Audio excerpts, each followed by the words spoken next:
ასამბლეაში ქართული დელეგაციისთვის უფლებამოსილების კონკრეტული დათქმებით ცნობას ქართული ოცნების საპასუხო ზომები მოჰყვა. ქართული დელეგაცია ევროსაბჭოს საპარლამენტო ასამბლეაში მუშაობას წყვეტს. რეზოლუცია, რომელიც საქართველოს ხელისუფლებას სხვა წინაპირობებთან ერთად მომდევნო თვეებში ახალი არჩევნების გამოცხადებისკენ და პოლიტპატიმრების გათავისუფლებისკენ მოუწოდებს, კატეგორიულად მიუღებელი აღმოჩნდა მმართველი გუნდისთვის. ქართულმა დელეგაციამ საპასუხო გადაწყვეტილება სტრასბურგიდანვე გაახმოვანა და შანტაჟის ენით საუბრის დასრულებამდე პასეში მუშაობის გაგრძელება გამორიცხა. მმართველ გუნდში აღნიშნეს ისიც, რომ ახალი არჩევნების დანიშვნის საფუძველი არ არსებობს.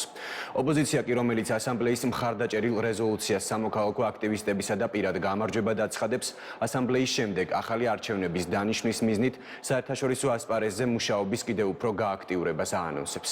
თათია ტაბეშაძე გიამბობთ.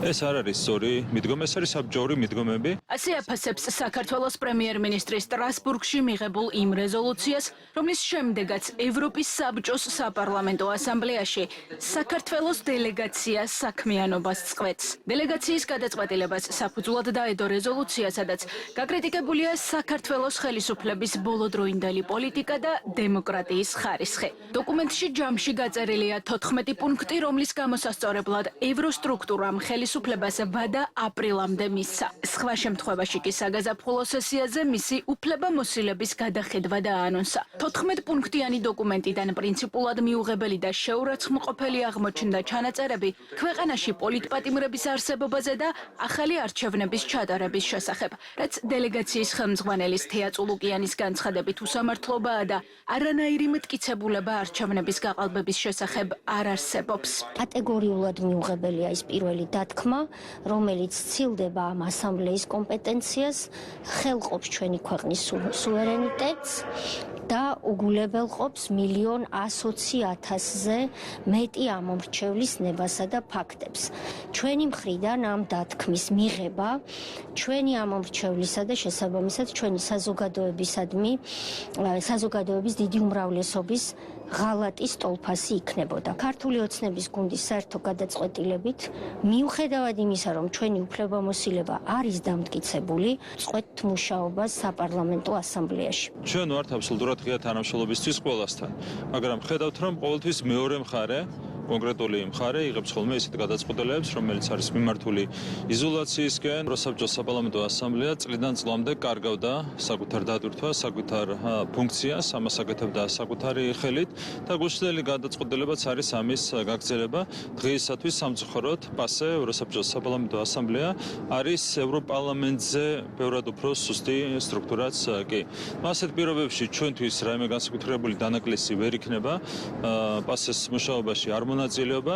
საქართველოს დელეგაციის ამ გადაწყვეტილების გამო წუხილი გამოთქვა ევროპის საბჭოს საპარლამენტო ასამბლეის პრეზიდენტმა თეოდოროს რუსოპულოსმა. მისი განცხადებით ეს საფრთხეს უქმნის დიალოგს, რომელსაც შეუძლია ხელი შეუწყოს საქართველოში დემოკრატიული სტანდარტების გაუმჯობესებას. ასამბლეის პრეზიდენტისგან განსხვავებული რეაქცია ჰქონდა სტრასბურგში მყოფი ოპოზიციისა და არასამთავრობო ორგანიზაციების წარმომადგენლებს. ოპოზიცია, რომელიც ევროსაბჭოსგან სწორედ იმას ითხოვდა, რომ საქართველოს დელეგაციის უფლებამოსილება მიმდინარე ზამთრის სესიაზე არ ეცნოთ, რეზოლუციის დამტკიცებას საკუთარ გამარჯვებად აფასებს. უფლებამოსილების ცნობაზე უარის თქმის თხოვნით, მათ გაერთიანებას ჯერ წერილით მიმართეს, სესიის გახსნისას კი ადგილზე ჩავიდნენ და ევროსაბჭოს დერეფნებში დახურულ კარს მიღმა შეხვედრებს მართავდნენ. მათ თხოვნას მხარის 306 წევრიდან 53-მა მათგანმა დაუჭირა, რაც იმას ნიშნავს, რომ ოპოზიციის თხოვნის მიუხედავად ქართულ დელეგაციას უფლებამოსილება მაინც შეუნარჩუნდა. თუმცა სანაცვლოდ ოპოზიციის მოთხოვნების ნაწილი დათქმებში მოხვდა. მათ შორის ახალი არჩევნების ჩატარების საკითხი. შედეგად ოპოზიცია კმაყოფილი დარჩა. თუმცა უკმაყოფილოა იმით, რომ ქართულმა ოცნებამ დათქმების არათუ შესრულებაზე, არამედ საპარლამენტო ფორმატში მუშაობაზე თქვა უარი. ამ რეზოლუციას აქვს უდიდესი მნიშვნელობა სწორედ იმის ხაზგასასმელად, რომ მთელი ცივილიზებული სამყარო მხარს უჭერს ქართული ხალხის ბრძოლას.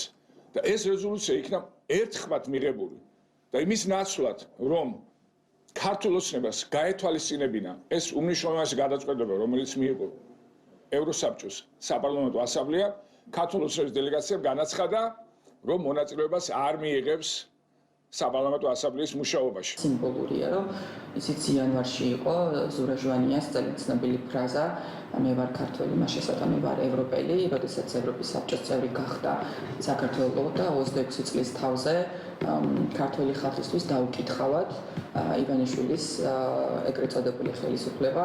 ისე რომ ხალხს არ ეკითხება, უბრალოდ ეს სასოწარკვეთილად გადაწყვიტა, რომ აი მე ვტოვებ, რა თქოს დაასწრო ევროპის საბჭოს. ვიმეორებ, ეს არის ეროვნული ინტერესების და ქართველი ხალხის ღალატი. ოპოზიციაში მთავარ მიზნად საერთაშორისო აქტორებთან მუშაობას ასახელებენ იმ მიზნით, რომ ქართული ოცნების ხელისუფლების არაღიარება მოხდეს და ახალი არჩევნების ჩატარების მოწოდებები სხვა სტრუქტურებმა და კონკრეტულმა ქვეყნებმაც გააკეთონ. ეს არ არის რაღაცა დიდი დღესასწაულო, ეს არის ძალიან მძიმე მდგომარეობა ქართული სახელმწიფოსთვის, რომელშიც ჩააყენა ქართულმა ოცნებამ, მაგრამ ჩვენი ამოცანა იყო თითოეული ჩვენთაგანის პოლიტიკური პარტიების, არასამთავრობო ორგანიზაციების, რომ მიგვეტანა მაქსიმალურად ობიექტური სურათი ის ხალხის ხმა, რომელიც დღემდე უკვე 64 თუ 65 დღეა ქუჩაში არიან, მათი ხმა მიგვეტანა ევროსაბჭოს შესაბამის სტრუქტურებამდე. ჩვენ გავაგზავნებთ ბუნებრივი არაღიარების პოლიტიკის, სანქცირების პოლიტიკის ყველა მოძალადის დასჯის მიმართულებით ყველა ნაბიჯის გადადგმას. ჩვენ კიდე წინ ბევრი გვაქვს სამუშაო, მაგრამ ჩვენმა საზოგადოებამ უნდა იცოდეს, რომ მათ ბრძოლას აქვს ძალიან კონკრეტული შედეგები. საქართველოს დელეგაციის გადაწყვეტილება კავშირში არ არის ევროსაბჭოს წევრობასთან და ქვეყანა 46 წევრიან სახელმწიფოებს შორის რჩება. რაც შეეხება იმას, როდის გაჟღერდება კვლავ საპარლამენტო ფორმატში ქართული დელეგაციის ხმა. ქართული ოცნების პროგნოზებით ეს ამერიკის ახალი პრეზიდენტის მიერ ეგრეთ წოდებული Deep State-ის დამარცხებაზეა დამოკიდებული, რომლის გავლენებით მათი თქმით კიდევ უფრო გაძლიერდა ევროპაში იმის პარალელურად, რაც მას ამერიკაში ბრძოლა გამოუცხადა დონალდ ტრამპმა. როგორც სახელისუფლებო პარტიაში ამბობენ უცხოელი აქტორები სწორედ Deep State-ის გავლენებით მოითხოვენ მათი მხრიდან ანტისახელმწიფოებრივი ნაბიჯების გადადგმას. ისინი ზეწოლის ქრონოლოგიაზე საუბრობენ და ამბობენ, რომ ზეწოლა გაძლიერდა უკრაინის ომის დაწყების პარალელურად საქართველოს საომარ მოქმედებებში ჩართვის მიზნით. მისი არ შესრულების გამო კი ქართული ოცნების დასჯა გადაწყვიტეს და კრიტიკული განცხადებები თუ რეზოლუციები შეიმუშავეს. სახელისუფლებო პარტიაში საქართველოს დელეგაციის გადაწყვეტილებას უსამართლობის წინააღმდეგ გადადგმულ ღირსეულ ნაბიჯად დაფასებენ. საპარლამენტო ასამბლეა არის ის პოლიტიკური სტრუქტურა, ფორმატი, სადაც გარკვეული პოლიტიკური ინტერესები სჭარბობს პრაგმატულ ინტერესებს და ხედვებს და ამ შემთხვევაში ევროპის სახალხო პარტიამ იმძლავრა ეს მამობილი პარტია ნაცმოძრაობისა, ეუბნებიან, რომ არჩევნები უნდა ჩაატარო ახლიდან, მაშინ როცა არანაირი არგუმენტი ამისა არ არსებობს და გეუბნებიან, რომ საგარეო კურსთან დაკავშირებით სხვაობა გაქვს ევროპის პოლიტიკასთან, როდესაც ჩვენთვის საგანგებოდ მნიშვნელოვანია, რომ ეკონომიკურად და ფიზიკურად არ დავინგრეთ. ეს რეალობა და ამ რეალობაში ჩვენ ვფიქრობთ, რომ სწორი გადაწყვეტილება მიიღო საქართველოს მხარემ. ჩვენ უკვე ძალიან დიდი ხანია ვაკვირდებით უსამართლო მოპყრობას ჩვენი ქვეყნის მიმართ, ჩვენი ქვეყნის ინტერესების მიმართ და დაუმსახურებელ კრიტიკას, რომელიც დაფუძნებულია არაფერზე. აქედან გამომდინარე, ასეთ ვითარებაში ძალიან კომიკური არის უკვე ეს ვითარება და შეუძლებელია ჩვენ ვიყოთ ამის ნაწილი. ერთი თვის წინ ევროპის საბჭოს გენერალური მდივანი ალენ ბერსე საქართველოში იმყოფებოდა და ის მაშინ ქართული ოცნების საპატიო თავმჯდომარეს ბიძინა ივანიშვილსაც შეხვდა. შეხვედრის დეტალები მედიისთვის ცნობილი არ გამხდარა, თუმცა ალენ ბერსეს ახალი არჩევნების ჩატარების მოწოდება არ გაუკეთებია.